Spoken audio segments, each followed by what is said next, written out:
আজকে আন্তর্জাতিক অপরাধ ট্রাইব্যুনাল 2-এ জুলাই গণঅভ্যুত্থান চলাকালে মানবতাবিরোধী অপরাধের অভিযোগে সাবেক সেতু মন্ত্রী এবং আওয়ামী লীগের সাধারণ সম্পাদক জনাব ওবায়দুল কাদের সাহেব সহ 7 জনের বিরুদ্ধে অভিযোগ গঠনের উপরে আদেশের দিন ধার্য ছিল।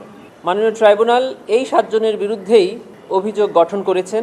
এর মধ্যে আসামি জনাব ওবায়দুল কাদের আছেন আওয়ামী লীগের অন্যতম তৎকালীন সংসদ সদস্য ও তথ্য প্রতিমন্ত্রী জনাব আরাফাত। বাহাউদ্দিন নাসিম সাহেব আছেন যুবলীগের তৎকালীন সভাপতি এবং সেক্রেটারি জনাব শেখ পরশ এবং নিখিল।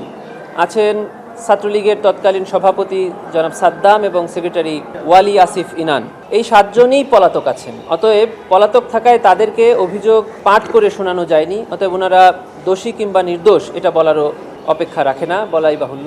তাদের বিরুদ্ধে আগামী 17 ফেব্রুয়ারি 2026 তারিখে ওপেনিং স্টেটমেন্ট এবং প্রসিকিউশনের উইটনেসের দিন ধার্য করা হয়েছে। তাদের বিরুদ্ধে মূলত অভিযোগ প্রসিকিউশনের পক্ষ থেকে যেটা আনা হয়েছিল সেটা হলো জুলাই গণঅভ্যুত্থান চলাকালে 14 জুলাই তৎকালীন প্রধানমন্ত্রী আন্দোলনকারীদেরকে উদ্দেশ্য করে রাজাকারের বাচ্চা, রাজাকারের নাতিপুতি বলে সম্বোধন করে উস্কানিমূলক বক্তব্য প্রদান করেন, যার প্রেক্ষিতে আন্দোলনকারীরা ফুঁসে ওঠে এবং আন্দোলন আরও তীব্রতর হয়।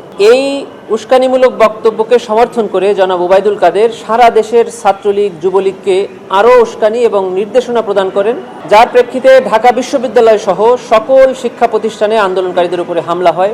উনি বলেন এই আন্দোলনকারীদের দমনের জন্য ছাত্রলীগই যথেষ্ট। এরপরে আমরা দেখতে পেয়েছি ঢাকা বিশ্ববিদ্যালয়ে নারী শিক্ষার্থীদের উপরে হামলা হয়েছে, যারা আহত চিকিৎসাধীন ছিলেন তাদের উপরে হামলা হয়েছে।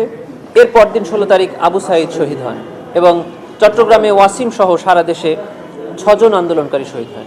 এবং একটা শান্তিপূর্ণ আন্দোলন এই ধরনের উস্কানিমূলক বক্তব্যের মাধ্যমে সারা দেশে ছড়িয়ে পড়ে এবং তাদের উপরে নির্বিচারে গণহত্যা চালানো হয়।